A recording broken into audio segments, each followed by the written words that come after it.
ನಮಸ್ಕಾರ ವೀಕ್ಷಕರೇ, ಟಿವಿ 24+ಗೆ ಸ್ವಾಗತ.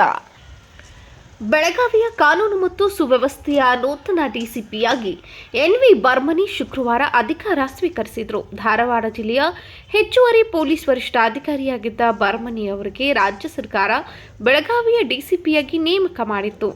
ಅದರಂತೆ ನಗರ ಪೊಲೀಸ್ ಆಯುಕ್ತರ ಕಚೇರಿಯಲ್ಲಿ ಡಿಸಿಪಿ ನಿರಂಜನ ರಾಜೆ ಅರಸ್ ಅಧಿಕಾರ ಹಸ್ತಾಂತರಿಸಿದರು. ಈ ಸಂದರ್ಭದಲ್ಲಿ ಮಾತನಾಡಿದ ನೂತನ ಡಿಸಿಪಿ ನಾರಾಯಣ್ ಬರ್ಮನಿ, ರಾಜ್ಯ ಸರ್ಕಾರ ನನಗೆ ಬೆಳಗಾವಿ ಕಾನೂನು ಮತ್ತು ಸುವ್ಯವಸ್ಥೆಯ ಡಿಸಿಪಿಯಾಗಿ ನಿಯುಕ್ತಿ ಮಾಡಿದೆ. ಹಿರಿಯ ಪೊಲೀಸ್ ಅಧಿಕಾರಿಗಳ ಮಾರ್ಗದರ್ಶನದಲ್ಲಿ ನಗರದ ಕಾನೂನು ಸುವ್ಯವಸ್ಥೆ ಕಾಪಾಡುವುದಾಗಿ ತಿಳಿಸಿದರು. ಸರ್ಕಾರ ನಮಗೆ ಬೆಳಗಾವಿ ನಗರದ ಕಾನೂನು ಸುವ್ಯವಸ್ಥೆ ಡಿಸಿಪಿ ಅಂತೇಳಿ ಆದೇಶ ಮಾಡಿದಂಗೆ ಇವಾಗ ನಾನು ಬಂದು ಪ್ರಭಾವ ವಹಿಸ್ಕೊಂಡಿದ್ದೀನಿ. ಹಿರಿಯ ಅಧಿಕಾರಿಗಳ ಮಾರ್ಗದರ್ಶನದಲ್ಲಿ ಎಲ್ಲ ನಮ್ಮ ಸಹೋದ್ಯೋಗಿಗಳ ಸಹಕಾರದೊಂದಿಗೆ ಸಾರ್ವಜನಿಕರು ಮತ್ತು ಎಲ್ಲ ರಾಜಕೀಯ, ಸಾಮಾಜಿಕ ಮತ್ತು ಧಾರ್ಮಿಕ ಮುಖಂಡರ ಸಹಕಾರದೊಂದಿಗೆ ಉತ್ತಮ ಬೆಳಗಾವಿ ಮತ್ತು ಸುರಕ್ಷಿತ ಬೆಳಗಾವಿ ಮಾಡೋ ನಿಟ್ಟಿನಲ್ಲಿ ನಾವು ಪ್ರಯತ್ನ ಮಾಡ್ತೀವಿ.